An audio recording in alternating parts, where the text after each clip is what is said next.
Bonjour, vous êtes sur la chaîne Live Doctor et nous avons le privilège de recevoir aujourd'hui le docteur Alain Toledano.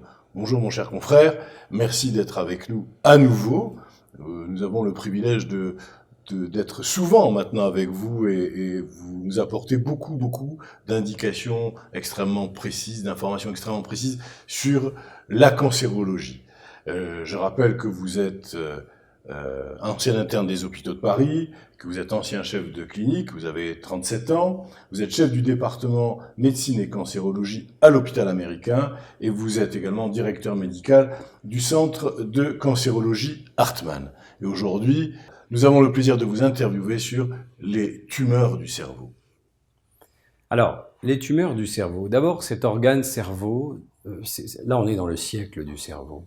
On est en train de comprendre comment fonctionne ce cerveau. Ce cerveau est un organe complexe, fait de milliards et de milliards de connexions électriques par un tissu qui est un tissu noble, où il y a la substance qu'on appelle grise, la substance grise, et la substance blanche. Donc il y a tout un tas de messages électriques qui naissent dans le cerveau, qui sont conduits dans l'organisme pour qu'on assure toutes nos fonctions. Quand je parle, c'est que le cerveau a commandité la parole. Mais le cerveau a aussi commandité le contenu, l'affluence verbale, la tonalité de la voix, la façon dont les cordes vocales vont bouger, etc. Le cerveau est donc un organe magique, et un organe qui, lorsqu'il est atteint d'un processus cancérologique, va donner beaucoup de signes et de symptômes. Quels sont les différents types de tumeurs du cerveau que vous rencontrez ? Alors on a plusieurs types de tumeurs dans le cerveau. On a les tumeurs bénignes, souvent qui prennent la forme de nodules de formation ronde, qui vont comprimer un endroit et qui vont donner une dysfonction, mais sans aller ailleurs. Une dysfonction comme un signal électrique défavorable, une épilepsie, ou qui vont diminuer une fonction, la fonction de la parole, la fonction de bouger les mains, la fonction de sensibilité. Donc, perdre une fonction ou être gêné sur le plan nerveux ne veut pas dire qu'il s'agit d'un cancer. Donc on a les tumeurs bénignes et les tumeurs malignes. Dans les tumeurs malignes, on a les tumeurs du cerveau primitives, c'est-à-dire que le cancer est né dans le cerveau. Souvent on appelle ça les tumeurs gliales. C'est 10% des tumeurs du cerveau. Et on a 90% qui sont des métastases, c'est-à-dire un cancer qui est né dans un autre organe et dont les cellules vont se balader et aller se loger à l'intérieur du cerveau. Donc ce qu'il faut retenir, c'est qu'il peut y avoir énormément de symptômes, le cerveau étant un organe qui contrôle l'ensemble de nos fonctions dans l'organisme. On peut aller de la paralysie à la petite gêne à la parole, à l'œil fermé, ça mime les accidents vasculaires et toutes ces difficultés des fonctions cognitives, de la mémoire ou autres. Et ces symptômes ne sont pas systématiques, révèlent, quand ce n'est pas vasculaire, des tumeurs qui peuvent être ou bénignes ou malignes. Donc quand on a une suspicion de tumeur au niveau du cerveau, on fait des examens, des imageries du cerveau, le scanner, l'IRM cérébral, et quand on voit une tumeur, comme dans le reste des organes, on va chercher à en faire une biopsie pour aller chercher un bout de tissu et l'analyser. Si on est dans le cadre d'un contexte de métastase, on va devoir faire un raisonnement pour mieux traiter le cerveau et aller regarder l'organe primitif d'où est née la tumeur pour avoir un plan de traitement personnalisé. Et s'il s'agit d'une tumeur qui est née du cerveau, on va avoir une approche un petit peu différente. Vous avez évoqué la tumeur gliale ou les métastases. C'est quoi une tumeur gliale ? Alors prenons les tumeurs malignes du cerveau. On met de côté les tumeurs bénignes comme les méningiomes. Donc le méningiome, c'est une tumeur bénigne où il y a un épaississement des méninges, les méninges qui entourent le cerveau. Quand les méninges s'inflamment, ça donne des méningites que tout le monde connaît, les méningites infectieuses, les méningites virales. Donc les méningiomes sont des tumeurs bénignes qui peuvent être embêtantes. On va les mettre de côté. On parlera des tumeurs malignes. Dans les tumeurs malignes, sur 10 tumeurs, on a 9 qui peuvent être des métastases, une qui peut être une tumeur du cerveau primitif. En fait, les cellules du cerveau électrique, elles baignent dans un tissu de soutien qui servent à conduire le message électrique par des cellules un peu gélatineuses qui se polarisent, qui sont très électriques. Et ce tissu de soutien s'appelle la glie.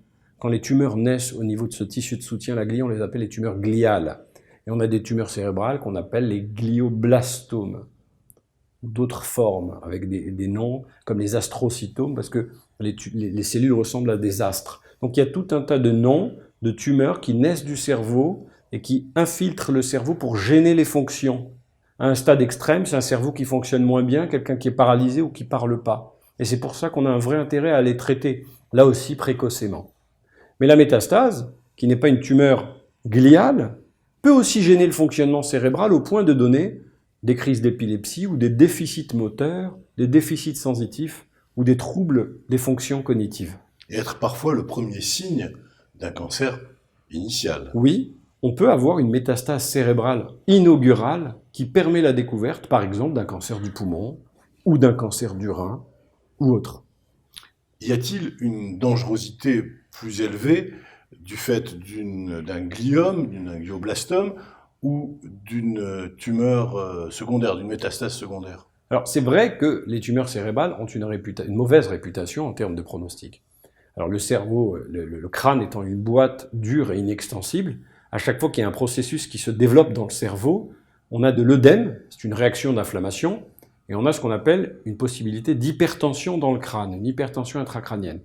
Ça peut donner des nausées, ça fait mal à la tête, ça peut donner des troubles visuels, et il y a des risques que le cerveau fonctionne différemment et qui donne des dysfonctions. Donc effectivement, les risques fonctionnels sont élevés. Dès qu'il y a une suspicion de tumeur cérébrale ou une tumeur cérébrale, il faut une prise en charge très spécialisée, où là on se posera toujours la question de l'intervention chirurgicale, mais qui malheureusement n'est pas tout le temps réalisable, et souvent de certains traitements complémentaires comme les rayons, et parfois la chimiothérapie ou les traitements ciblés. Donc là aussi, vous allez personnaliser à partir du diagnostic l'abord thérapeutique, la prise en charge thérapeutique. Oui, il est évident qu'opérer une tumeur qui est très périphérique dans une zone qui est peu fonctionnelle, ça laissera moins de séquelles qu'opérer une tumeur très centrale où potentiellement, si on arrivait à l'enlever, on enlèverait aussi la parole ou la capacité à se mouvoir.